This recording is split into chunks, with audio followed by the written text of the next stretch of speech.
Nature ने gene से controlling दी हुई है। करेक्ट। देखिए, आपके घर में यदि आम का पेड़ है, आपके घर में अमरूद का पेड़ है, तो एक बीज से बना हुआ, बीज में टहनियाँ नहीं थी, बीज में कोई ऐसी अमरूद लगे हुए नहीं थी, मैंगो लगे हुए नहीं थे।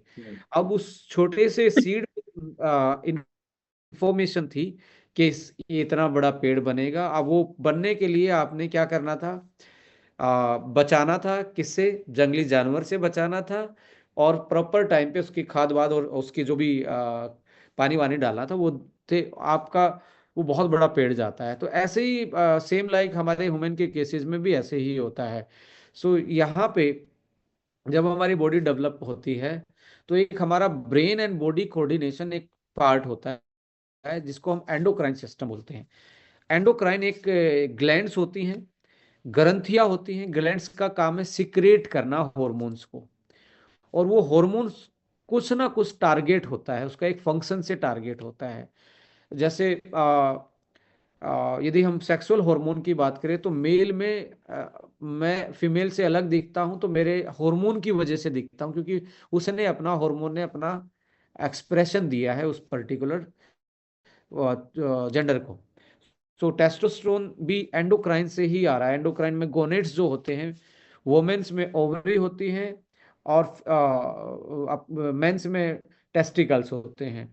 सो ये सब ऊपर कनेक्ट होता है। सबसे पहले हाइपोथैलेमस नाम की एक मास्टर ग्लैंड होती है, फिर पिट्यूटरी होती है उसका। जैसे एक होता है प्रिंसिपल, फिर एक होता है वाइस प्रिंसिपल। हाइपोथैलेमस प्रिंसिपल है, उसके बाद एक वाइस प्रिंसिपल है। वाइस प्रिंसिपल है आपका पिट्यूटरी ग्लैंड। अब वाइस प्रिंसिपल के बाद एक हेड टीचर होता है। हेड टीचर है हमारा थायराइड। ये तीसरा नंबर का है, जो पहले आपने सबसे पहले मैसेज गया, प्रिंसिपल ने मैसेज दिया वाइस प्रिंसिपल को, वाइस प्रिंसिपल ने हेड को दिया। अब यदि ये हेड सही नहीं है, तो क्या हो सकता है? आपका इसका काम था आपके मेटाबॉलिज्म को, आपके मेटाबॉलिज्म को कंट्रोल करना। यदि इसने कुछ चीजें कम कर दी तो हो सकता है आपका मोटापा हो जाए, और कुछ चीजें ज्यादा कर दी तो आपका आप हो सकता है आपका वेट अपने आप कम होना स्टार्ट हो जाए। आज के टाइम पे not only the deficiency is the reason to brain body coordination में जो अल्ट्रेशन आ रही है, जहां तक आप देख रहे हैं, कम सोना भी थायराइड का सबसे बड़ा रीजन बन रहा है। क्योंकि रिस्टोर जो करना है बॉडी ने, वो उसमें नींद बहुत इंपॉर्टेंट है। और आपका ये ब्रेन बॉडी कोऑर्डिनेशन जब तक बैलेंस नहीं होगा, जब तक अच्छी नींद नहीं आएगी। इसके अलावा डेफिशिएंसी जो है, जैसे आयोडीन के बारे में जनरली सभी को आज के टाइम पे मालूम है। पर इससे पहले मैं आपको बताना चाहता हूँ, थायराइड आज के टाइम पे डेफिशिएंसी के बियॉन्ड भी थायराइड की प्रॉब्लम आ रही है। ऑटो इम्यून इम्यून थायराइड की प्रॉब्लम स्टार्ट हो गई आज के टाइम पे, कि आपकी थायराइड की सेल आपकी ही सेल को खत्म कर रही है। तो ऐसे केस में देखा गया है कि आपका जो टॉक्सिन्स का लोड है और जो इन्फ्लामेशन का लोड है, वो बहुत बड़ा कारण इसमें बनता है। अक्सर फीमेल्स ज़्यादा प्रोन होती हैं इस चेंजेस को लेके। प्रेगनेंसी के टाइम पे ये एक तरीके से हार्मोन का अल्ट्रेशन होना, उस टाइम पे भी ये ट्रिगर हो सकता है। फीमेल का जो नेचर है, बॉडी का जो नेचर है, उसमें जो हमारे टीएसएच और एफएसएच जो है, फॉलिकल स्टिमुलेटिंग हॉर्मोन्स, और ये इनके या एलएच ल्यूटिनाइजिंग हार्मोन, इनके अनबैलेंस की वजह से भी हमारे थायराइड की फंक्शनिंग पे डायरेक्टली इम्पैक्ट पड़ता है। तो यहाँ पे इम्पोर्टेंट ये है कि आप थायराइड को कि इसका एक अगला स्टेप और मैं आपके साथ जरूर ऐड ऑन करना चाहूंगा। Sometime thyroid is functioning well, but you have the fatty liver. तो हम्म। What happened?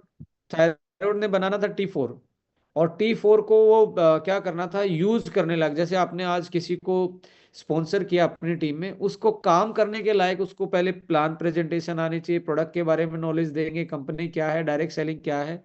ऐसे ही आपने तो एक स्पॉन्सर तो कर दिया, बट उसको एग्जीक्यूट नहीं किया, तो काम का नहीं है। सेम लाइक दैट, थायराइड ने तो T4 बना दिया, हम्म। बट यदि वो T3 में कन्वर्ट नहीं होगा तो एक्टिव नहीं है। T3 एक्टिव फॉर्म होती है, तो लीवर उसमें बहुत बड़ा रोल प्ले करता है। ऐसे ही जैसे आपको यदि गाल ब्लैडर में स्टोन है तो डायरेक्टली आपका स्टार्ट हो जाएगा बीपी की प्रॉब्लम। हम्म। तो वो क्या था, लीवर की डिसफंक्शन के कारण बीपी सूटअप होना स्टार्ट हो गया।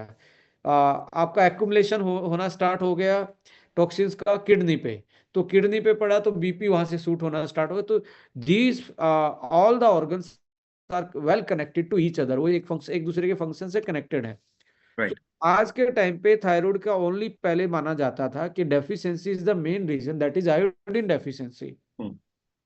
तो बट आज आपको लीवर को साथ में टारगेट करना पड़ेगा, आज आपको डेफिशिएंसी भी पैरेलली टारगेट करनी पड़ेगी, और आज आपको ब्रेन को रिलैक्स करने के लिए जो स्ट्रेस बस्टर चीजें हैं हम्म। वो भी आपको इसमें डालनी पड़ेंगी कि आपकी ब्रेन जो आपका प्रिंसिपल ग्लैंड था वो हेडमास्टर तक आराम से मैसेज दे पाए। तो स्ट्रेस को रिलीज आउट करना पड़ेगा, इन्फ्लामेशन को कंट्रोल करना पड़ेगा। ये कई एस्पेक्ट हैं।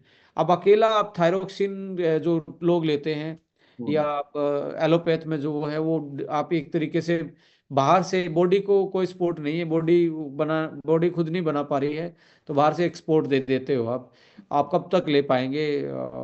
आप ये सोच लेते हो तो पार्ट ही हो गया, नहीं। हम्म। इसको रिवर्स किया जा सकता है यदि आप होलिस्टिक प्रोडक्ट यूज करें जिसमें ब्रेन को स्ट्रेस को रिलीज करवाएं। जैसे आप थायरो के प्रोडक्ट में अश्वगंधा भी देखेंगे, थायरो के प्रोडक्ट में कुछ ऐसी चीजें देखेंगे जो ब्रेन को रिलैक्स करवाती हैं। थायरो के प्रोडक्ट में आप मिल्क थिसले देखेंगे जो लीवर को डिटॉक्सिफाई करता है। वो करेक्ट। थायरो के लिए नहीं था बट वो लीवर के लिए था, क्योंकि दोनों दोनों का फंक्शन आपस में कनेक्टेड था। उसमें आ, सी आपका एक तरीके से आ, कौन से वाला वो, just keep the name of that particular, जो हमारे सी से आता है, जो उसका मेन इंग्रेडिएंट है, वो actually just I skip the name. वो आपके आयोडीन जो आपको चाहिए वो लगभग लगभग उसमें 100 mg से 200 mg में आपके 3 टाइम जो 47। चाहिए, तो वो आपको वो प्रोवाइड करवाता है।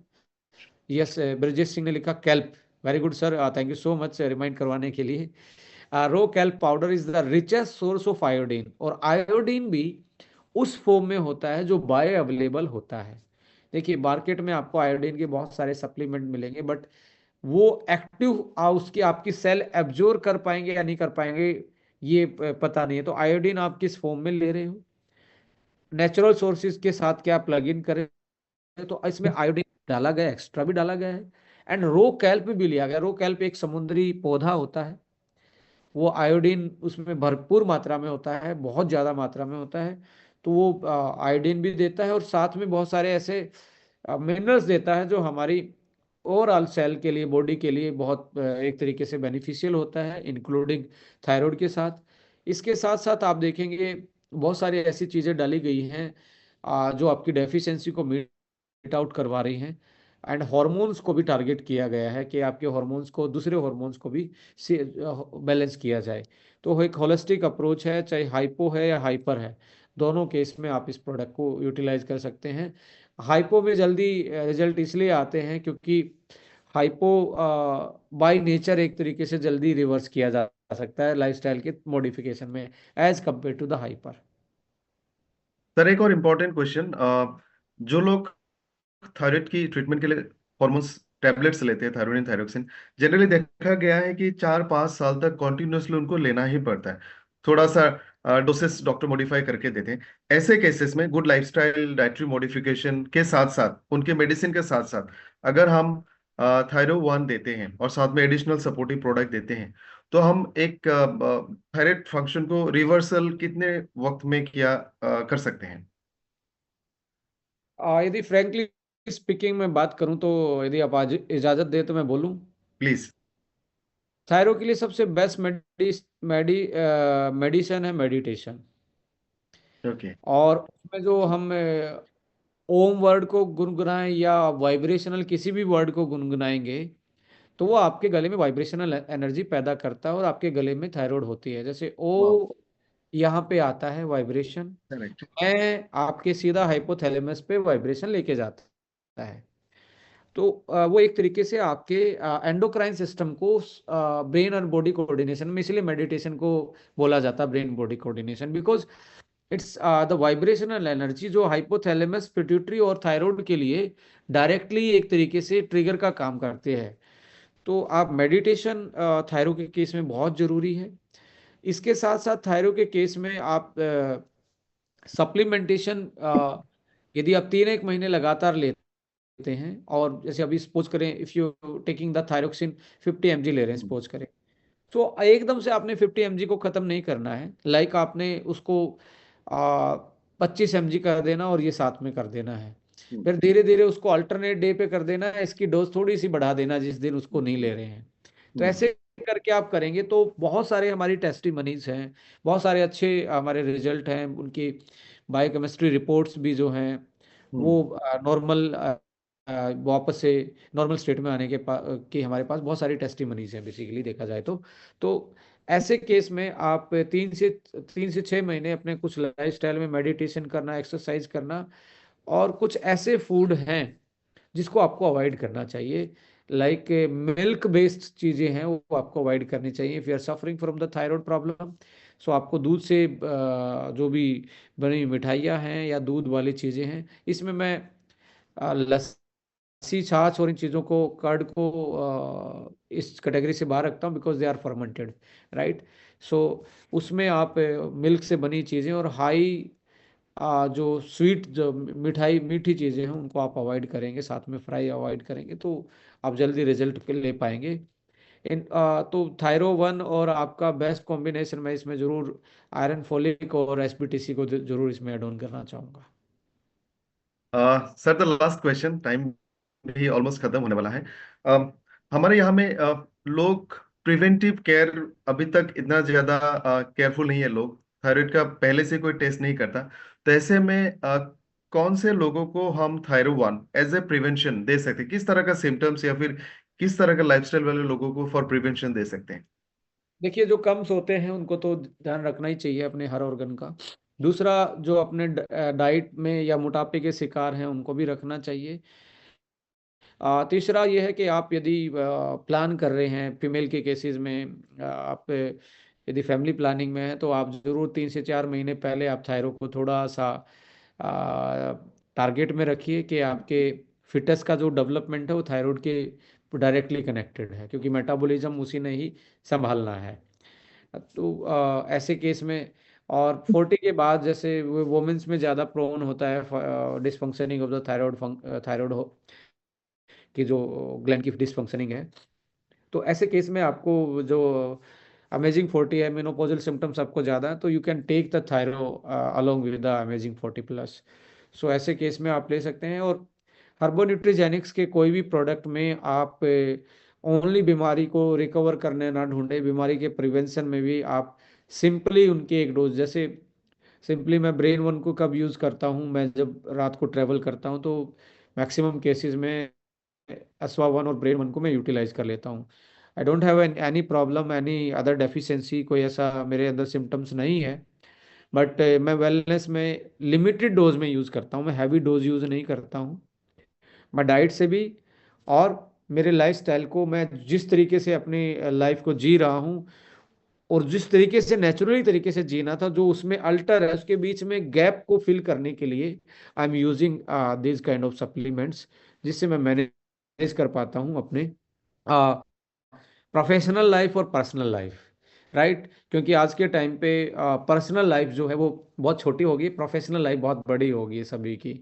सो ऐसे केस में आप यदि आप भी ऐसे ही इंसान हैं जो आपकी प्रोफेशनल लाइफ ज़्यादा है, आप टाइम नहीं दे पा रहे अपनी हेल्थ पे, अपनी फैमिली पे, पर्सनल लाइफ छोटी है, सो आप इनके बीच में एक गैप बना के, जो गैप बना हुआ है उसको आप ब्रिज के थ्रू गैप को तोड़ सकते हैं। वो ब्रिज आपका डाइटरी सप्लीमेंट हो सकता है, और हार्बो न्यूट्रिजेनिक्स उसमें बहुत बड़ा रोल प्ले कर सकती है, जिसका टैगलाइन भी है जीन टू जीनियस, यानी कि करेक्ट। आपके जीन लेवल से, और जीन तगड़े हैं तो जनरेशन तगड़ी हैं।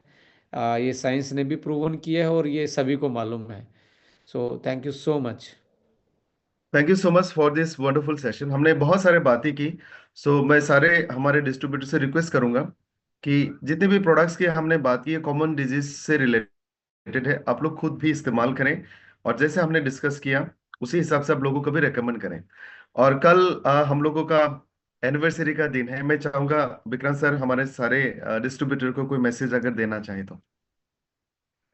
सबसे पहले तो ढेर सारी बधाइयाँ हैं कि आप 1 साल से प्रोफेशनली एंड प्राउडली अपने खुद के लिए और इस कंपनी को पैन इंडिया आप एक प्रोफेशनली इस्टेब्लिश कर रहे हैं, एक प्लेस कर रहे हैं डायरेक्ट सेलिंग मार्केट में, एंड रीडिफाइनिंग की बात कर रहे हैं। इसके लिए ढेर सारी बधाइयाँ हैं। और आप 1 साल पुराने हो गए हैं और ये सबका कंट्रीब्यूशन है। इसमें चाहे एक सिंगल प्रोडक्ट जिसने यूज़ किया है उसका भी उतना उतना ही योगदान है, चाहे डे फर्स्ट से प्रमोट कर रहा है, तो हर किसी के कंट्रीब्यूशन से ये संभव हुआ है। और होपफुली आप लोगों का साथ और आप लोगों का प्यार और आप लोगों का जो प्रोफेशनलिज्म है वो ऐसा ही आने वाले टाइम में भी बना रहेगा। बट कल के दिन स्पेशली हम आपसे भी ये रिक्वेस्ट करेंगे, if you love your organisation, if you love your this direct selling profession and your products, तो आप 3:15 बजे अपने घर से अपने टीम के साथ गैदरिंग करके एक छोटा सा केक कट कर सकते हैं कि, और वो बड़ा यादगार रहता है कि पहली एनिवर्सरी हमने ऐसे सेलिब्रेट करी। हमें भी आप सोशल मीडिया के थ्रू अटैच कर सकते हैं, टैग कर सकते हैं और भेज सकते हैं। हम भी आपको आपके केक को जरूर सोशल मीडिया के थ्रू सबके साथ सेलिब्रेट करेंगे। क्योंकि इतनी जगह आके एक दूसरे को खिला नहीं सकते, बट आप लोगों की खुशियों में को साझा कर सकते हैं एक दूसरे के साथ सोशल मीडिया के पेज से। और 3:15 बजे कल आपके फेसबुक से लाइव रहेगा। फेसबुक